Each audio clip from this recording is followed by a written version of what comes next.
የሰው ደም ሲፈስ ማየት ለህሊናስ እረፍት ይሰጣል ወይ? የሃይማኖት አባቶች ለሰላም አስተዋጽኦ አላደረጉም? እንዲህ ነው እያሉ ብዙና ብዙ ሲናገሩ ይሰማል። ሰሚ በሌለበት ንግግሮቻችንን ብቻ እንደ ጭራ እንደ ጸጉር እየሰነጠቁ ይሄ ማለት እንዲህ ማለት ነው ብሎ ባላስፈላጊ ነገር የሚተረጉሙ ባሉበት ቤተክርስቲያንን በራሷ ጭንቀት ላይ ናት። ከውጊያ ይልቅ በሰላም ኑሩ፣ ችግሩን በነገር በውይይት ፍቱ፣ እኔ ያልኩትን ካደረክ ብቻ ነው ሰላም የሚኖረን፣ ከዚህ ውጭ ግን ሰላም ሊሆን አይችልም የሚል ወገን ካለ እሱን ሰላም ማምጣት ከባድ ነው። በአዋጅ ብቻ ሰላምን አውጀናል ብንል እንደኛም አዋጅ ሰላም ከኛ ይልቅ ክርስቶስ አውጆልናል እኮ። አሁንማ ያም እየተነሳ የሃይማኖት አባቶች ነኝ የምንናገረውን የመስማት ጊዜ የለውም። ትልቁ ፈተና ሁሉም አፉ ነኝ ነው የሚለው። ሁሉ ለኔ አፉ ነህ ተናገር። ያ ደግሞ ሰላምን አያመጣም።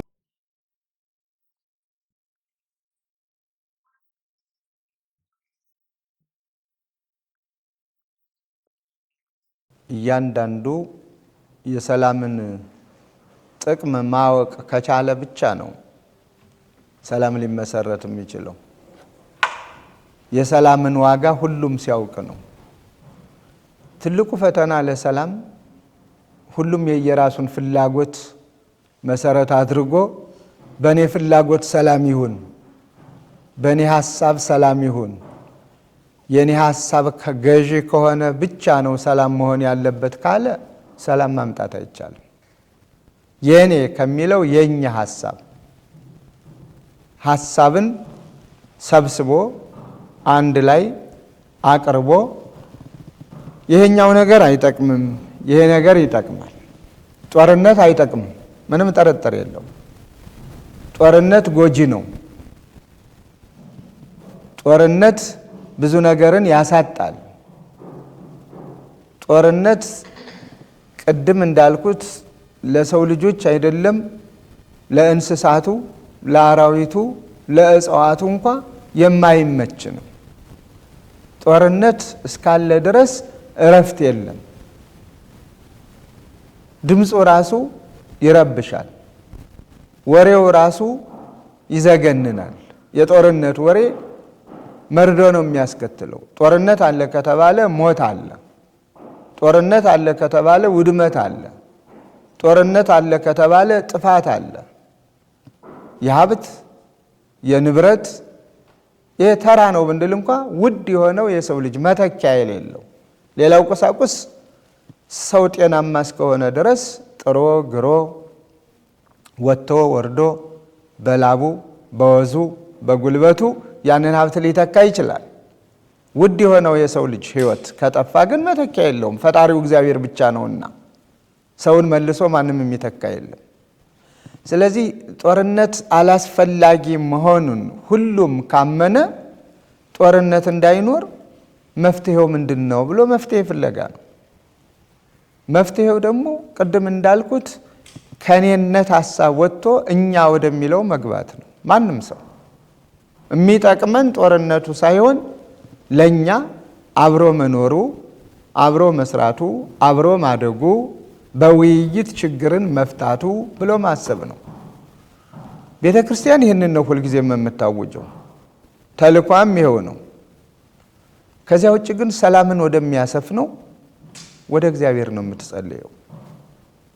ሰላም ያጣቸዋ ምድር ከእግዚአብሔር በመለየቷ፣ ሰላምን የተጠማቸዋ ምድር ዝናምን ካጣች ትጠማለች። ዝናምን እስካገኘች ድረስ ደግሞ በልምላሜ ታጌጣለች። ምድር ብለን ደግሞ ምድሪቱ የያዘችውን ፍጥረታት በሙሉ በምድሪቱ ስንናገር ሰላምን ፈላጊ ነው። ምድሪቱ የያዘችው ፍጥረት በሙሉ ሰላምን የሚፈልግ ነው። ስለዚህ ሰላሟን እንድታገኝ ወደ እግዚአብሔር መጸለይ ነው። የሆነውም ይሄ ነው። ከእግዚአብሔር ስትለይ ምድር አባቶቻችን ነቢያቱ፣ ቅዱሳኑ፣ ጻድቃኑ፣ የእግዚአብሔር ባለሟሎቹ ወደ እግዚአብሔር ድምፃቸውን ከፍ አድርገው ነው የጮሁት። ሰላምህን ስጠን ነው። እግዚአብሔርም በገባላቸው ቃል ኪዳን መሰረት ከሶስቱ አካላት አንዱ ወልድ ወደዚህ ዓለም መጥቶ በአባቱ ፈቃድ በራሱም ፈቃድ በመንፈስ ቅዱስም ፈቃድ ከቅድስተ ቅዱሳን ከድንግል ማርያም ተወልዶ ሰላም ያጣችውን ምድር ሰላምን ሰጥቷታል። አሁን የተሰጣትን ሰላም ጠብቃ መኖር ነው ችግሯ። ምድሪቱ የተሰጣት ሰላም ቀላል አይደለም። ብዙ ዋጋ ተከፍሎበታል።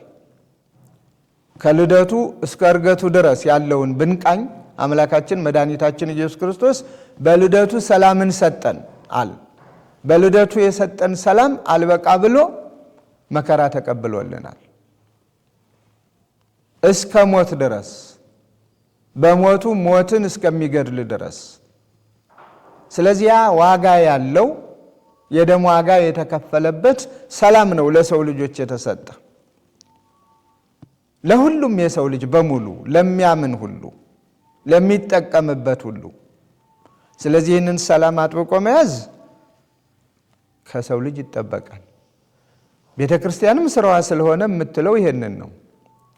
ካላስፈላጊ እልክ እኔ ያሸንፍ ከሚል አባዜ ብዙ ዋጋ ከሚያስከፍል ነገር በሰላማዊ መንገድ ችግርን መፍታት ዛሬ እንሰማለን። የሃይማኖት አባቶችም ብዙ ስንወቀስ እንሰማለን። ጠያቄ ምናልባት ወደዚያ እንደሌላው ደፍረህ አልጠየቅም እግዚአብሔር ይስጥልኝ እንጂ ብዙዎቹ በየአደባባዩ እየተነሱ የሃይማኖት አባቶች ለሰላም አስተዋጽኦ አላደረጉም እንዲህ ነው እያሉ ብዙና ብዙ ሲናገሩ ይሰማል። የሃይማኖት አባት ሁልጊዜም ቢሆን ሰላም ለሁላችሁ ይሁን ነው። ሰላም ለሁላችሁ ይሁን የዘወትር ጸሎታችን ነው። በሰላም ኑሩ ማለት ነው። በሰላም ኑሩ የዘወትር ትምህርታችን ነው። ተዋጉ የሚል የሃይማኖት አባት ካለ የሃይማኖት ልብስ የለበሰ እንጂ የሃይማኖት ሰው ነው አንልም። ከውጊያ ይልቅ በሰላም ኑሩ፣ ችግሩን በነገር በውይይት ፍቱ። ይህ የቤተ ክርስቲያን መልእክት ነው ዘወትር። ከዚያ ወደ ሰላም አባት ቀደም ብዬ እንደተናገርኩት አቤቱታ ማቅረብ ነው። መጾም፣ መጸለይ፣ ወደ እግዚአብሔር መጮህ ነው። የእሱን ሰላም ቤተ ክርስቲያን ስለምትሻ ፍጥረታትም ሁሉ ስለሚሹ፣ ስለዚህ ሰላምን ማምጣት የሚቻለው በአዋጅ ብቻ ሰላምን አውጀናል ብንል እንደኛም አዋጅ ሰላም ከኛ ይልቅ ክርስቶስ አውጆልናል እኮ። ሰላም ይሁን ለምድሪቱ ሰላም ይሁን ብሎ ግን ያንን አዋጅ ተቀባይ እና ተጠቃሚ ካላገኘ አዋጁ ብቻውን ሰላም ሊሆን አይችልም።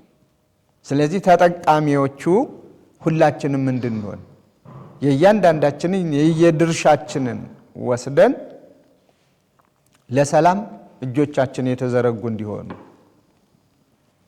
እምንናገረውም ንግግራችንም ሰላምን የሚያበስር ሰላማዊ የሆነ እንደው ቢቻል የጠነከረውን የጨከነውን ልብ የሚያራራ ንግግር።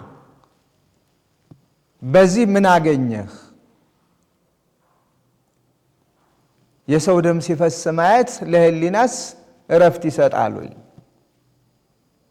ሰዎች ከቀያቸው ከመንደራቸው ከሰፈራቸው ተፈናቅለው አላስፈላጊ በሆኑ የመከራ መንገዶች ሲንገላቱ ማየትና ሌሊት ፀሐዩ ማለት ብርዱ፣ ቀን ፀሐዩ ዋዩ ሲፈራረቅባቸው ማየት ፍጡር ለሆነ እንደው ሰው ነኝ ለሚል ሰው ሁሉ ይከብዳል። ምክንያቱም በእኔ ሊደርስ የማልፈልገውን ነገር በወገኔ ይድረስ ማለት ስለማይቻል፣ ስለዚህ ይሄ አይጠቅምም ብሎ ከዚህ ነገርን ሰብሰብ አድርጎ መፍትሄውን አፈላልጎ በዚያ ተወያይቶ ችግርን መፍታት ሰላምን ያመጣል። እኔ ያልኩትን ካደረክ ብቻ ነው ሰላም የሚኖረን፣ ከዚህ ውጭ ግን ሰላም ሊሆን አይችልም የሚል ወገን ካለ እሱን ሰላም ማምጣት ከባድ ነው። ሁልጊዜ አዝጋሚ የሆነ መፍትሄው የራቀ መከራ ሲያዩ መኖር ደግሞ እንደዚህ አይነት ግርግር ለብዙዎቹ ይበጃቸዋል። የሰላም አለመኖር፣ ጦርነት አለ መባል ዓላማ የሌላቸውም ሰዎች ዓላማቸውን ጥቅም ላይ ይመሰረቱና ከየትኛውም ወገን የራሳቸውን ጥቅም ለማሳደድ የንጹሃን ሕይወት ይመሰቃቀላል። ስለዚህ የሁሉም ሕይወት ጤናማ ሆኖ እንዲኖር ቤተክርስቲያናችን በየበዓላቶቹ አይደለም በዘወትር ተግባሯ በዘወትር በየዕለቱ በየቀኑ ሰሚ ቢኖር ተከታታይ ቢኖር ቤተክርስቲያን ገብቶ የሚሰማው በአጠቃላይ የቤተክርስቲያን አዋጇ ሰላም ነው። ሌላ አዋጅ የላትም። ሌላ ጸሎት የላትም። የራቁትን እግዚአብሔር ሆይ አቅርባቸው፣ የጨከኑትን እግዚአብሔር ሆይ የርኅራኄ ልብ ስጣቸው። ሁልጊዜ እንደሚነገረን ቤተክርስቲያንም ሁልጊዜ እንደምትጸልየው ጣና ጎናችን እያየ ነው። ከመስፈርቱ እንዳያልፍ ቤተክርስቲያን ትጸልያለች። ከመስፈርቱ ከገደቡ ቢያልፍ ይሄ ከተማ የለም ማለት ነው፣ ይጥለቀለቃል። ስለዚህ በገደቡ በዚያው በመስፈርቱ እንዲኖርና አገልግሎት ሰጪ እንዲሆን አባይ በዚህ ሲወርድ እያየ ነው። ሁሉም ወንዞች በየትኛውም አቅጣጫ ያሉት ከመስፈርታቸው እንዳያልፉ ቤተክርስቲያን ትጸልያለች። ከመስፈርታቸው ካለፉ ሰላም ስለሚጠፋ፣ የሚሞተው የሚፈናቀለው ስለሚበዛ፣ ንብረት ስለሚወድም፣ ጦማዳሪ ስለሚፈጠር፣ ስለዚህ ሁሉም በመስፈርቱ በተፈጠረበት ለተፈጠረበት ዓላማ ብቻ እንዲሰራ ቤተክርስቲያን ትጸልያለች፣ ታስተምራለች። ትምህርቷ ይሄ ነው የቤተክርስቲያን። ለዚህ ነው ያንዱም ደጋፊ የሌላውም ተቃዋሚ ማትሆን ቤተክርስቲያን ልጆቿን እንደ ልጅነት ሁሉንም ትመክራለች፣ ታስተምራለች። አንዳንድ ጊዜ ብዙ ሰዎች ነገሩን ሲያደበላልቁት እናያለን። ቤተክርስቲያን እንደ ተገዥነት ትገዛለች ለገዢው ለመንግስት። ይሄ ሕግና ስርዓት ስለሆነ ችግሮች ሲፈጠሩ ግን እኔ ከገሌ ጋራ ነኝ ብላ አታውጅም። ምክንያቱም ያ ሰላምን አያመጣም። ከገሌ ጎን ነኝ ማለቷ ቤተክርስቲያን ሰላምን አያስከትልም። አንዱን የምትቃወምበት ሌላውን የምትደግፍበት ዓላማዋም አይደለም፣ ተልኳም አይደለም። ተልኳና ዓላማዋ ቤተክርስቲያን መገላገል፣ ማስማማት፣ ማስታረቅ፣ ጦርነትን በቃ ብሎ መናገር፣ ማወጅ ነው። ይህን ደግሞ ሁልጊዜም እያደረገች ነው። ቅዱስ ሲኖዶስ ሳይቀር ጥሪውን ሁልጊዜ ያስተላልፋል። ምክንያቱም ቤተክርስቲያን እናትን ወክላ ነው የምትኖረው። እናት ልጆቿን ትመራለች፣ ታስተዳድራለች። ልጆቿ ባላስፈላጊ ሁኔታ ቢጣሉ ቢጋጩ ትገላግላለች።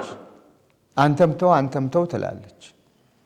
አንተም ይሄን ታገስ፣ አንተም ደግሞ እንዲህ አታድርግ ትላለች። ይህን ማለት ነው የቤተ ክርስቲያን ትልቁ ድርሻዋ ይሄ ነው። ግን ይህን ሰሚ መኖር አለበት። ሰሚ በሌለበት ንግግሮቻችንን ብቻ እንደ ጭራ እንደ ፀጉር እየሰነጠቁ ይሄ ማለት እንዲህ ማለት ነው ብሎ ባላስፈላጊ ነገር የሚተረጉሙ ባሉበት ቤተ ክርስቲያንን በራሷ ጭንቀት ላይ ናት፣ ፈተና ላይ ናት። አሁንማ ያም እየተነሳ የሃይማኖት አባቶች ነኝ የምንናገረውን የመስማት ጊዜ የለውም። ቤተ ክርስቲያን በጸሎቷ፣ በትምህርቷ፣ በአምልኮቷ በማንኛውም ነገር የምትናገረውን በጎ ነገር የመስማት እድል የለውም። መስማት የሚፈልገውም የራሱን ሐሳብና የራሱን እቅድ ብቻ በቤተ ክርስቲያን እንዲገለጥ የሚፈልገው ይበዛል። በእንደዚህ አይነት ደግሞ ሰላም ማምጣት አይቻልም። ሰላም ያንዱ ተቃዋሚ የሌላው ደጋፊ በመሆን ማምጣት አይቻልም። ያው የለየለት ሁለት ቡድን ፈጥሮ ያሸነፈ ያሸንፍ የማለት ያህል ነው የሚሄደው። ሰላምን እናምጣ ካል ሁልጊዜም ቢሆን ቤተ ክርስቲያን የሃይማኖት አባቶች ለሰላም መቆም አለብን። አዎ ክፉ ነገርን መደገፍ የለብንም። አዎ መደገፍ የለብንም ክፉ ነገርን። በጎ ነገርን እንደግፋለን፣ በጎ ነገርን እናስተምራለን፣ ማስተማርም አለብን። በማይመለከተን ቦታ ለመገኘት ትልቁ ፈተና ሁሉም አፉ ነኝ ነው የሚለው። ሁሉ ለኔ አፉ ነህ ተናገር።